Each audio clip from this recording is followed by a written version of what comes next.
روشنی میں چلے، روشنی میں چلے۔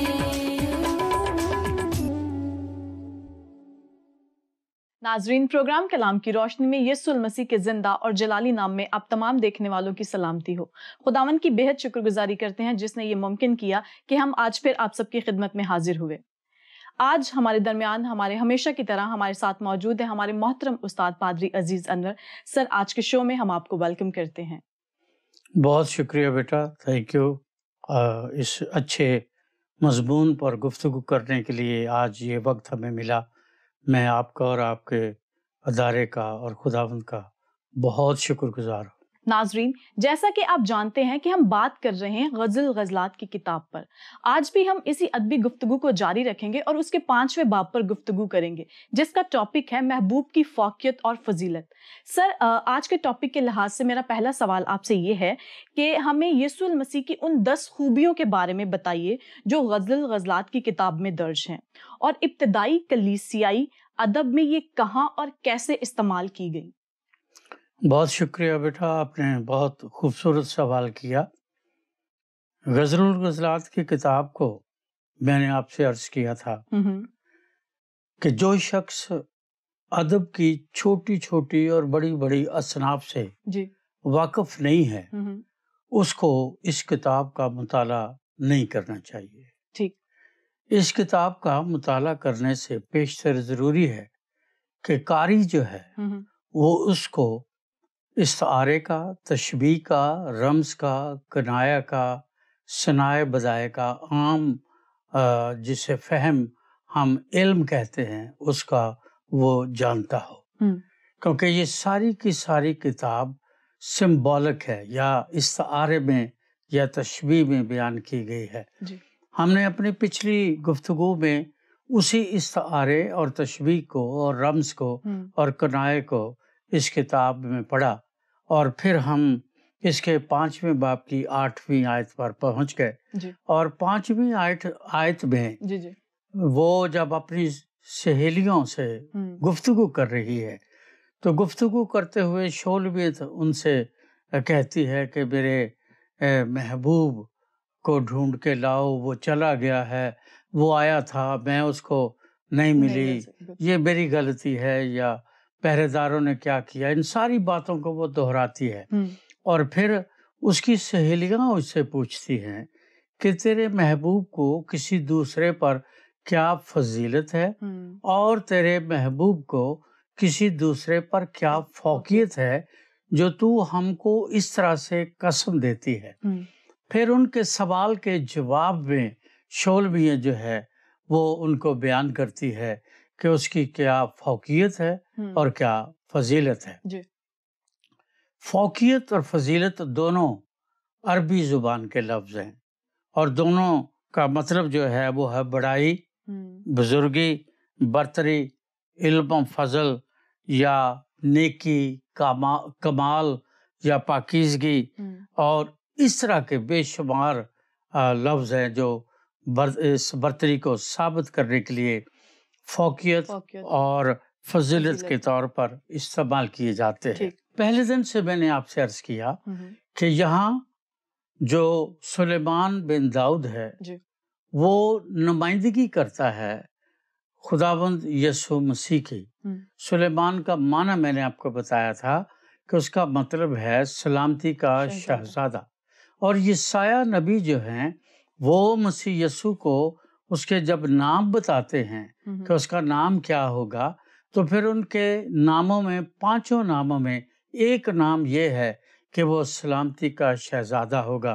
وہ بیان کرتے ہیں نام باب میں کہ اس کا نام عجیب، مشیر، خدائے قادر، ابدیت کا باپ، سلامتی کا شہزادہ ہوگا۔ تو سلامتی کا شہزادہ بے شک سلیمان کے نام کا معنی ہے، لیکن وہ استعارہ کے طور پر ہے، اور اصلی حیثیت میں ہم نے سیکھا تھا کہ یہ مسیح یسوع کا نام ہے، اور مسیح یسوع ہی سلامتی کا شہزادہ ہے۔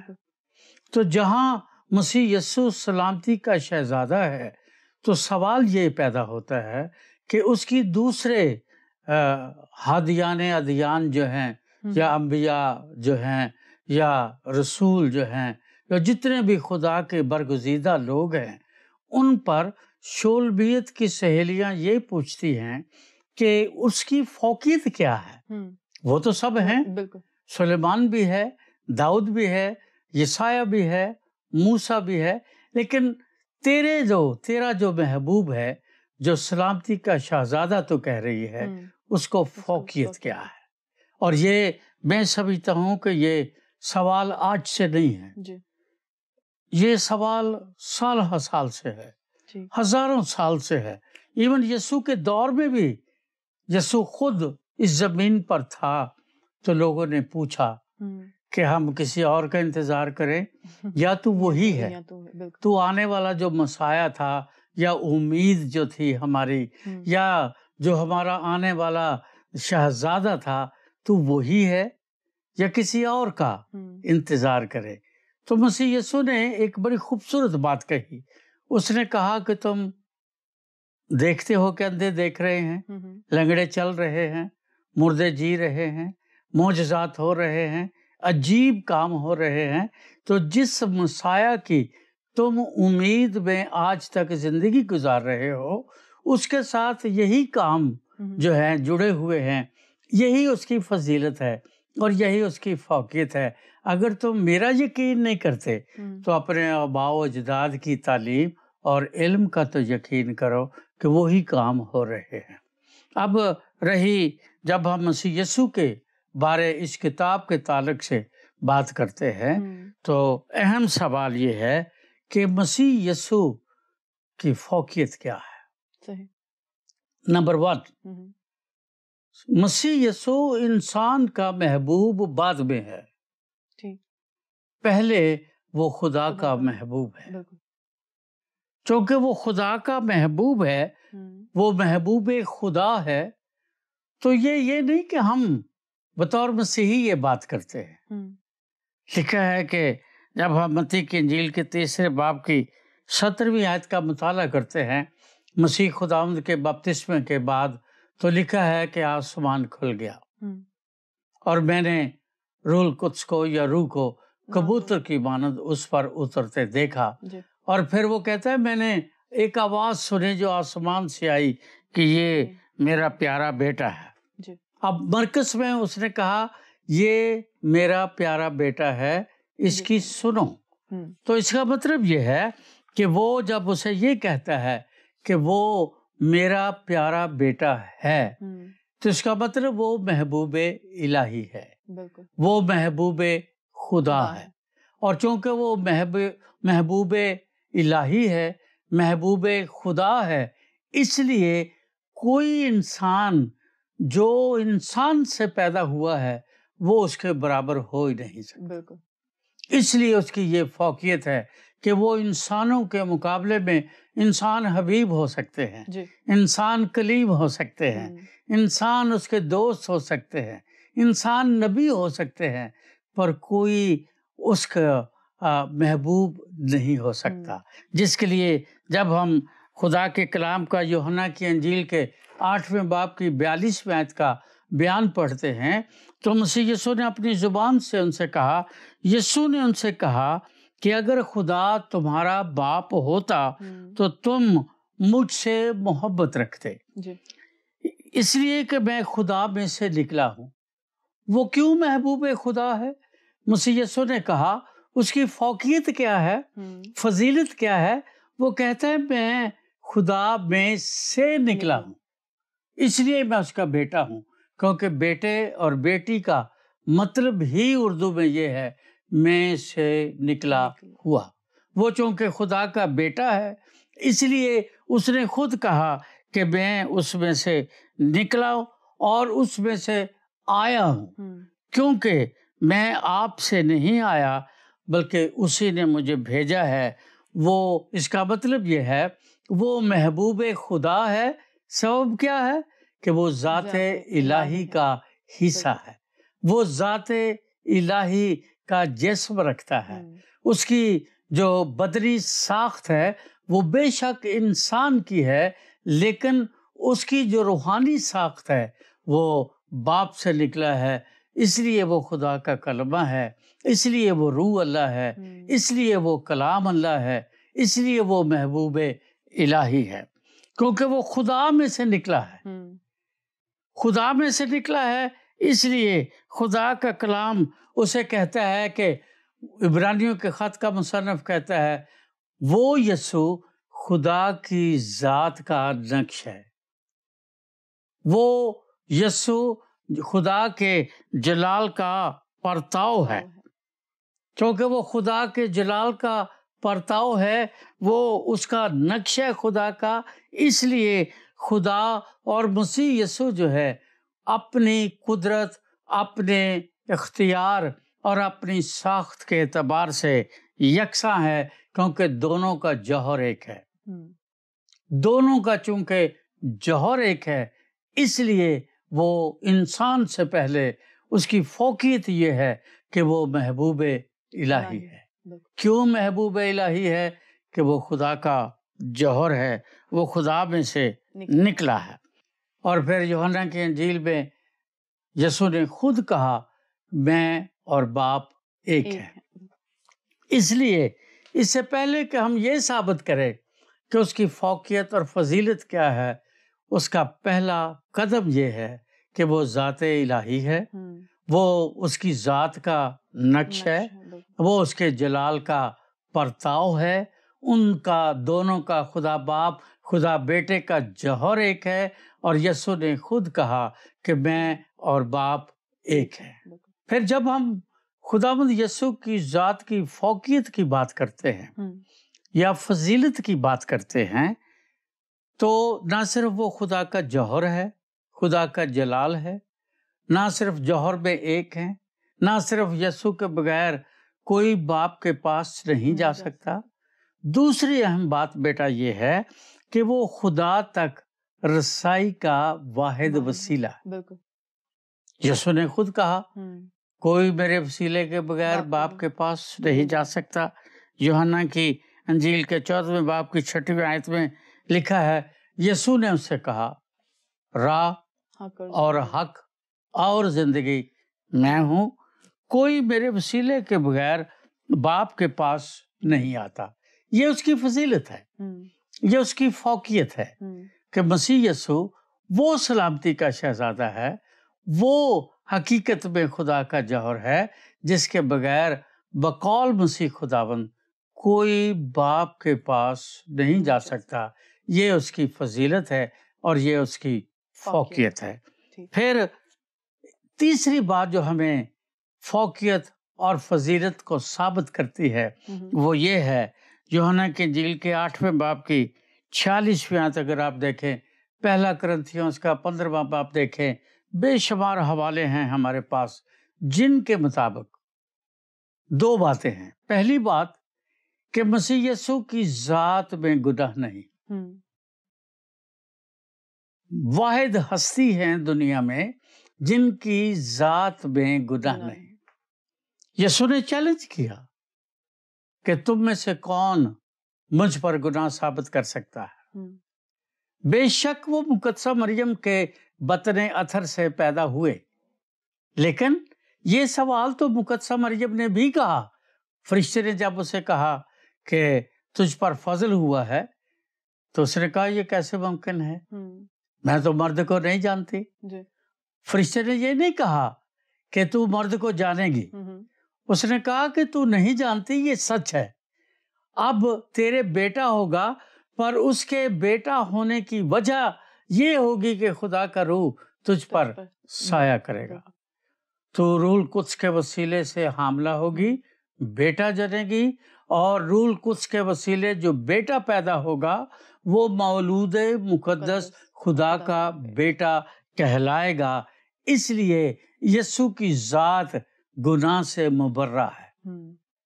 کوئی انسان یسوع کے مقابلے میں گناہ سے مبرہ نہیں ہے، اس لیے یہ اس کی فضیلت ہے، یہ اس کی فوقیت ہے کہ اس کی ذات میں گناہ نہیں ہے۔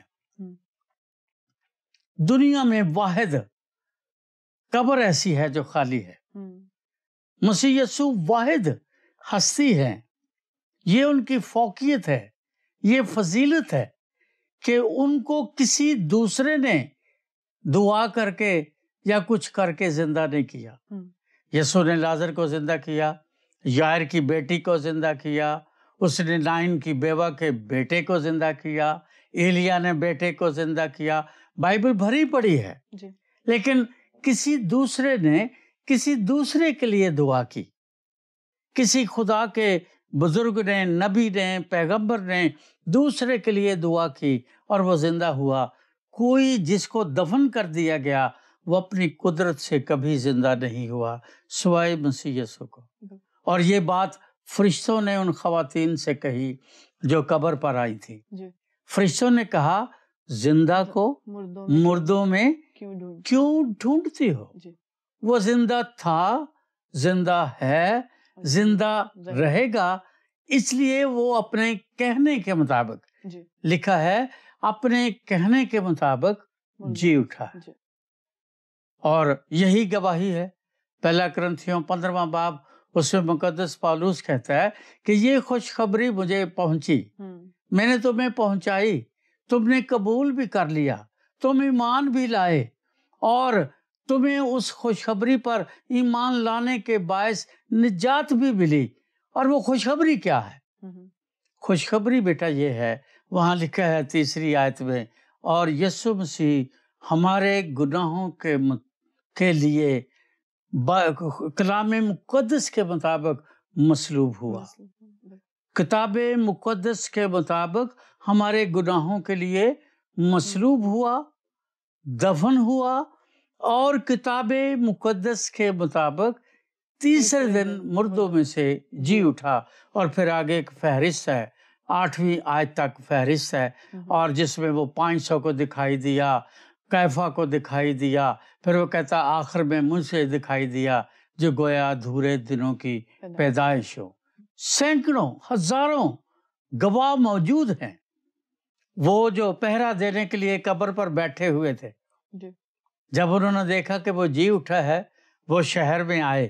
آپ کبھی ان کا متی کی انجیل کے 28ویں باب میں بیان پڑھیں تو وہاں لکھا ہے، وہ کہتے ہیں جب ہم سو رہے تھے کوئی اسے چرا کر لے گیا۔ بھئی جب تم سو رہے تھے تو پھر تمہیں کیا پتا چرا کر لے گیا، کوئی آیا یا نہیں آیا؟ تو پھر کاہنوں نے کہا یہ پیسے رکھ لو، منہ بند رکھو۔ یہ رشوت اس وقت بھی چلتی تھی اور آج بھی چلتی ہے۔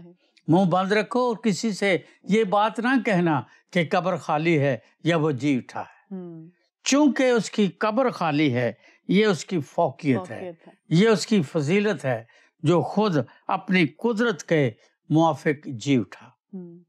پھر چوتھی بات جو اس کی فوقیت کی ہے وہ یہ ہے کہ وہ گناہ معاف کرنے کا اختیار رکھتا ہے۔ بارہا اناجیل میں ہم پڑھتے ہیں، اس نے اس عورت سے جو یوحنا کی انجیل کے 8ویں باب میں عین فعل کے وقت پکڑی گئی، اس کو یسوع کے پاس لائے۔ وہ باقی ساری باتیں ہم نہیں کر سکتے کیونکہ ٹائم نہیں ہے، تو اس نے اس سے کہا کہاں چلے گئے؟ انہوں نے کہا کہ وہ چلے گئے۔ اس نے کہا جا پھر گناہ نہ کرنا، سلامت چلی جا، جا پھر گناہ نہ کرنا۔ مفلوج کو جس کو چھت کھول کر یسوع کے سامنے رکھا، یسوع نے اسے بھی کہا بیٹا تیرے گناہ معاف ہوئے۔ اسے گناہ معاف کرنے کا اختیار ہے، یہ اس کی فضیلت ہے، یہ اس کی فوقیت ہے۔ اور آخری بات اس میں جو اس کی اس الہی فضیلت کے تعلق سے میں بات کر رہا ہوں، یعنی آپ کہہ سکتے ہیں 5واں ہمارا جو پوائنٹ ہے یا نقطہ ہے وہ یہ ہے کہ آخری عدالت کا اختیار اس کے پاس ہے۔ متی کی انجیل کو جب ہم پڑھتے ہیں تو لکھا ہے اور وہ ابن آدم جب اپنے فرشتوں کے ساتھ آئے گا اور تخت عدالت پر بیٹھے گا، وہاں ایک خاص لفظ ہے، وہاں لکھا ہے سب قومیں۔ صرف یہ نہیں لکھا کہ مسیحی، یہ نہیں لکھا، سب قومیں اس کے سامنے حاضر ہوں گی۔ وہ یسوع پر ایمان رکھتی ہیں پھر بھی ایمان نہیں رکھتی ہیں، پھر بھی انہوں نے یسوع کو چھیدا، پھر بھی انہوں نے یسوع کی عبادت کی، پھر بھی ہر قوم، ہر قبیلہ، ہر نسل، ہر اہل زبان اور ہر دور کے لوگ اس کے سامنے حاضر کیے جائیں گے. اور یہ عدالت کا اختیار جو ہے یہ صرف خداوند کو ہے. اور مسیح یسوع نے اپنی زبان سے متی کے انجیل کے 7ویں باب میں اپنی زبان سے کہا کہ میرے باپ نے یہ اختیار مجھے دیا ہے. یہ اس کی فوقیت ہے بطور محبوب الہی. یہ میں نمبر 1 بتا رہا تھا کہ وہ محبوب الہی ہے. محبوب الہی ہے کیونکہ اس کی ذات کا نقش ہے، اس کی ذات میں گناہ نہیں ہے، وہ جلال کا پرتاؤ ہے، اس کے بغیر کوئی جانے آسمان پر باپ کے پاس نہیں جا سکتا، اس کی قبر خالی ہے، اس کو عدالت کا اختیار ہے.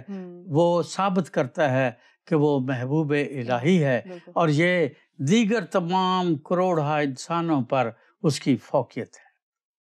اب دوسرا ہمارا حصہ، سوال کا دوسرا حصہ یہ ہے کہ وہ نہ صرف محبوب خدا ہے، نہ صرف محبوب الہی ہے، بلکہ وہ محبوب انسانی بھی ہے.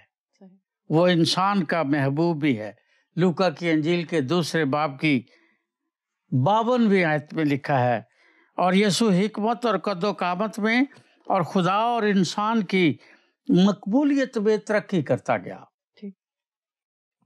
خدا اور انسان کی مقبولیت میں ترقی کرتا گیا. وہ ان کی نظر میں پاپولر ہوتا گیا، ایکسیپٹنس بڑھتی گئی، لوگ اس کے پیچھے ہو لیے. ہم اکثر پام سنڈے جب مناتے ہیں، کھجوروں کا اتوار جب ہم مناتے ہیں، آپ نے کبھی غور کیا کہ ایک بڑی بھیڑ لکھا ہے اس کے پیچھے ہو لی؟ آپ کے خیال میں اس بھیڑ کی تعداد کیا ہوگی؟ چند ہزار، سینکڑے، لاکھ شاید آپ سمجھتے ہوں گے. ایسا نہیں ہے، کیونکہ عید فصح منانے کے لیے ساری دنیا کے یہودی یروشلم میں آتے تھے، اور چونکہ عید فصح تھی اس لیے وہ ساری دنیا کے یہودی وہاں پر تھے. اور پادری برکت اللہ صاحب اپنی کتاب حیات المسیح میں لکھتے ہیں کہ 10 سے 15 لاکھ لوگوں کا مجمع یسوع کے آگے اور یسوع کے پیچھے تھا.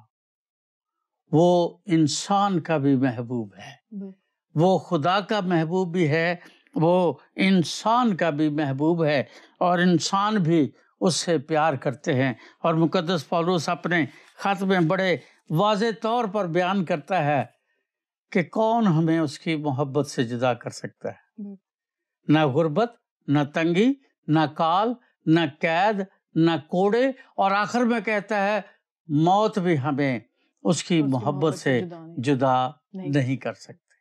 وہ انسان کا بھی محبوب ہے. انسان، آپ تاریخ پڑھ کر دیکھیں، شہیدان کارتیج پڑھ کر دیکھیں، یروشلم کی تاریخ پڑھ کر دیکھیں، ابتدائی کلیسیا کی تاریخ پڑھ کر دیکھیں، شاگردوں کی تاریخ پڑھ کر دیکھیں، رسولوں کے نقش قدم کتاب ہے بشپ W.G. ینگ کی لکھی ہوئی، وہ پڑھ کر دیکھیں. اس طرح سے بے شمار کتابیں ہیں کہ ابتدائی کلیسیا نے جان تو دی پر یسوع کا انکار نہیں کیا.